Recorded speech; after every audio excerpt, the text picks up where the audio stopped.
सबसे पहले नजर डालते हैं अब तक की बुलेटिन की।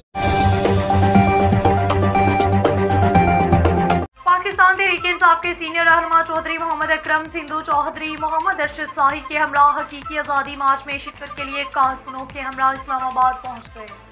पाकिस्तान तहरीक-ए-इंसाफ के सीनियर रहनुमा मरूफ समाजी शख्सियत चौधरी मोहम्मद अकरम सिंधु उम्मीदवार बराए कौमी असम्बली हल्का NA 117 चौधरी मोहम्मद अरशद शाही चौधरी अतीक अरशद शाही के हमरा वफाकी वजीर चौधरी शहबाज अहमद की क़यादत में कारकुनों की बड़ी तादाद के हमरा हकीकी आज़ादी मार्च में शिरकत के लिए हुकूमत की रुकावटों के बावजूद इस्लामाबाद पहुँच गए। चौधरी मोहम्मद अकरम सिंधु का कहना है कि आज हम हकीकी आज़ादी के लिए अपने कायद इमरान खान की कॉल पर इस्लामाबाद पहुँचे हैं। PTI के कारकुनान के घरों की चादर चार दीवारी के तकद्दुस की पामाली और गिरफ्तारियों की शदीद अल्फाज में मजम्मत करते हैं। इम्पोर्टेड हुकूमत बौखला कर अवामी समुंदर को रोकने की नाकाम कोशिश कर रही है। पाकिस्तानी कौम इनके अयां चेहरों से वाकिफ है। मॉडल टाउन में खवातीन और बहते 16 अफराद को बेदर्दी से कत्ल करने वाले हुकूमत मुल्क में फसाद और कत्ल वगैरह चाहती है। PTI पुरअमन जमात है। इम्पोर्टेड हुकूमत ने पूरे मुल्क में कंटेनर्स लगा कर पूरा पाकिस्तान बंद कर दिया, लेकिन अवाम का समुंदर इनको बहा ले जाएगा।